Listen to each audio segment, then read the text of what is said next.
Hello everyone, welcome to class 12th math with प्रिया।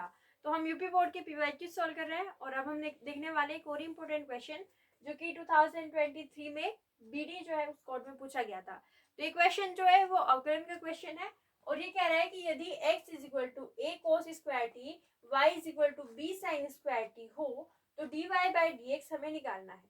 अब यहाँ पे dy बाई dx हमें निकालना है, पर यहाँ पे ध्यान से देखिए x जो है यहाँ पे क्या लिखा हुआ है, a cos स्क्वायर t लिखा हुआ है।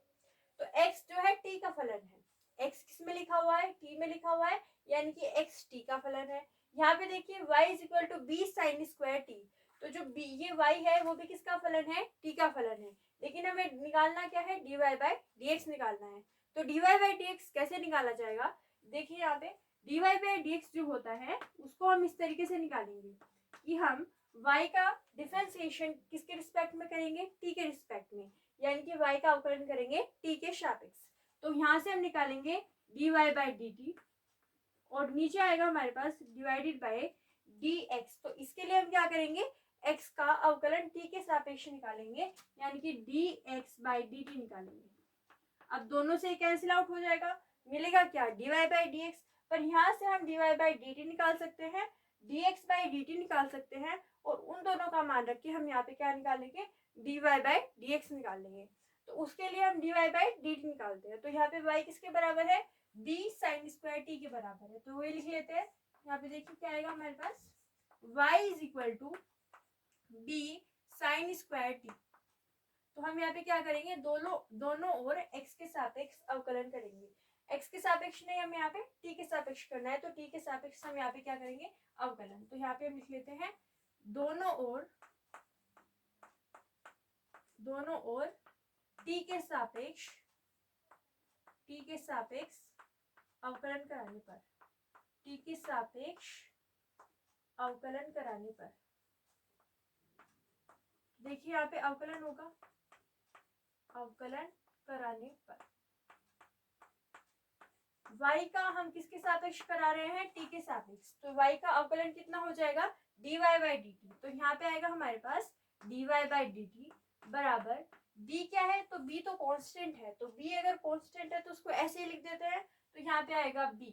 अब देखो साइन स्क्वायर t लिखा हुआ है, तो साइन स्क्वायर t अगर इस तरीके से लिखा हुआ होता है तो पहले पावर क्या आ जाती है, बाहर आ जाती है। क्यों बाहर आ जाती है, क्योंकि हमने पढ़ा है कि x की पावर n का जो डिफरेंशिएशन होता है उसमें क्या होता है, n पावर बाहर आ जाती है और x में से एक पावर कम हो जाती है। तो यहाँ पे आता है n, x की पावर n माइनस वन। यहाँ पे क्या लिखा हुआ है, यहाँ पे लिखा हुआ है साइन स्क्वायर टी। तो पहले हम क्या करेंगे, दो पावर को बाहर कर लेंगे। तो यहाँ पे आएगा हमारे पास दो और उसमें से एक पावर कम हो जाएगी, यानी कि यहाँ पे आएगा साइन टी। ठीक है, तो इस फॉर्मूले से हमने क्या कहा कि दो पावर बाहर आ गई और दो में से एक गया, यानी कि साइन की पावर कितनी आई, वन आई। तो यहाँ पे मिला साइन टी। पर यहाँ पे तो फॉर्मूला x के लिए होता है, यहाँ पे क्या लिखा हुआ है, यहाँ पे लिखा हुआ है साइन टी। तो हम क्या करेंगे, इसका अवकलन निकालेंगे। साइन टी का अवकलन क्या होता है, कोस टी। तो हम इसकी कोस टी की गुना यहाँ पे कर देंगे। ठीक है, तो हम t के रिस्पेक्ट में कर रहे हैं, b कांस्टेंट है तो उसको ऐसे लिख लिया। 2 जो है वो पावर बाहर आ गई और यहाँ पे हमें मिला साइन टी। फिर हमने साइन टी का डिफरेंशिएशन किया तो वो कितना आ गया, कोस टी आ गया। और क्योंकि हम t के रिस्पेक्ट में कर रहे हैं तो दोबारा से हमें अवकलन नहीं करना पड़ेगा। तो यहाँ पे क्या आ गया, 2 sin t into cos t आ गया। इसी तरीके से हम क्या करेंगे, x के लिए करेंगे। हम क्या निकालेंगे, dx बाई dt। तो dx बाई dt के लिए चलिए यहाँ पे x is equal to a cos square t हमें दिया हुआ है। तो यहाँ पे हम निकालते हैं dx बाई dt। तो dx बाई dt किसके बराबर होगा, यहाँ पे देखो a कांस्टेंट है तो वो बाहर आ जाएगा। फिर से यहाँ पे पावर जो है वो पहले बाहर आ जाएगी, कोस स्क्वायर t लिखा हुआ है तो 2 पावर जो है वो बाहर आ जाएगी। तो यहाँ पे आएगा 2, यहाँ पे एक पावर कम हो जाएगी, यानी कि कोस t आ जाएगा। ठीक है, फिर कोस t का जो अवकलन है वो हम निकालेंगे। तो कोस t का अवकलन क्या होता है, माइनस का साइन t। तो वो क्या आ जाएगा, गुना में आ जाएगा। ये हमारे पास क्या है, चेन रूल है, यानी कि श्रृंखला नियम है। ठीक है, तो यहाँ पे हमारे पास इस तरीके से आ गया। इसको थोड़ा सा और सिंपल फॉर्म में लिख देते हैं। तो यहाँ पे माइनस बाहर आ गया, 2 ये लिखा हुआ है, a ये लिखा हुआ है और ये क्या है, sine t into cos t है। तो यहाँ पे हम लिख देंगे sine t into cos t. ठीक है, तो ये किसके बराबर आ गया, dx बटा dt के बराबर आ गया। अब dy बाई dx निकालना है तो उसके लिए dy by dt upon dx by dt हम यहाँ पे लिखेंगे। तो हम यहाँ पे क्या लिख देते हैं, इसको थोड़ा सा रफ कर देते हैं और इसको सही से लिख देते हैं, ठीक है।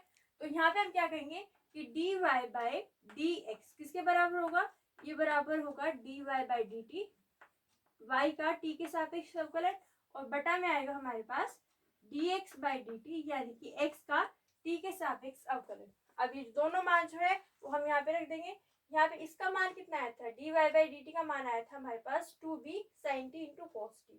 तो यहाँ पे वो मान रख देते हैं, ये किसके बराबर आया है 2b, यहाँ पे है हमारे पास sin t into cos t, तो ये है sin t into cos t, ठीक है।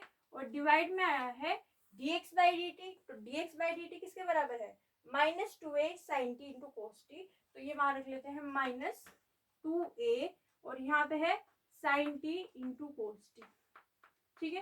तो देखिए यहाँ पे sin t से sin t, cos t से cos t क्या हो जाएगा कैंसिल, यहाँ पे 2 है, 2 से 2 भी कैंसिल आउट हो जाएगा, तो ये दोनों टर्म जो है कैंसिल आउट हो जाएंगे, आप इस तरीके से लिख सकते हो। तो यहाँ पे क्या आएगा हमारे पास 2 से 2 कैंसिल आउट हो गया, तो -b बाई a, ये हमारे पास इसका आंसर आ जाएगा। ये किसके बराबर है, dy बाई dx के बराबर है। तो dy बाई dx किसके बराबर आ गया, -b बटा a के बराबर आ गया, और यही हमें निकालना था, यानी कि ये हो गया हमारे पास इसका आंसर। एक बार फिर से देख लेते हैं हमने इसको कैसे सोल्व किया। सबसे पहले हमें देखा कि dy बाई dx हमें निकालना है, उसके लिए हमने देखा कि यहाँ पे तो t लिखा हुआ है और यहाँ पे लिखा हुआ है x, यहाँ पे भी t है और यहाँ पे क्या है y है। तो हमने यहाँ पे पहले y को लिया, y equal to b sine square t, दोनों t के सापेक्ष अवकलन किया, तो dy बाई dt हमें मिला is equal to b constant है तो ऐसे ही रखा, 2 पावर बाहर आ गई और यहाँ पे आया हमारे पास साइन t, फिर साइन t का डिफरेंशिएशन कितना हुआ cos t, तो उसको हमने मल्टीप्लाई में लिख लिया क्योंकि फॉर्मूला जो है वो हमने x के लिए पढ़ा हुआ था। तो यहाँ पे क्या लिखा हमने 2b sin t cos t। इसी तरीके से हमने x के लिए किया, यहाँ पे x is equal to a cos square t है, दोनों ओर अवकलन किया, तो यहाँ पे आया dx बटा dt, और यहाँ पे आया a, ये पावर बाहर आ गई तो 2 cos t का डिफरेंशिएशन माइनस का sin t, तो यहाँ इसको थोड़ा सा अरेंज करके लिखा -2a sin t cos t हमारे पास आ गया। फिर dy बाई dx किसके बराबर हो गया, dy by dt upon dx by dt, दोनों वैल्यूज हमने रख दी। यहाँ पे लिखा हमने 2b sin t cos t, और नीचे आया डिनोमिनेटर में -2a sin t cos t, तो sin t से sin t, cos t से cos t कैंसिल आउट हो गया, तो dy बाई dx किसके बराबर आ गया -b बाई a के बराबर आ गया। आप इसका स्क्रीनशॉट ले सकते हो। Okay done. तो ये हो गया हमारे पास प्रीवियस ईयर क्वेश्चन। अगली क्लास में हम एक और प्रीवियस ईयर क्वेश्चन सॉल्व करेंगे। अगर आपको हमारी वीडियो अच्छी लगी है तो लाइक कीजिए, शेयर कीजिए, हमारे चैनल को सब्सक्राइब कीजिए। Thank you so much for watching.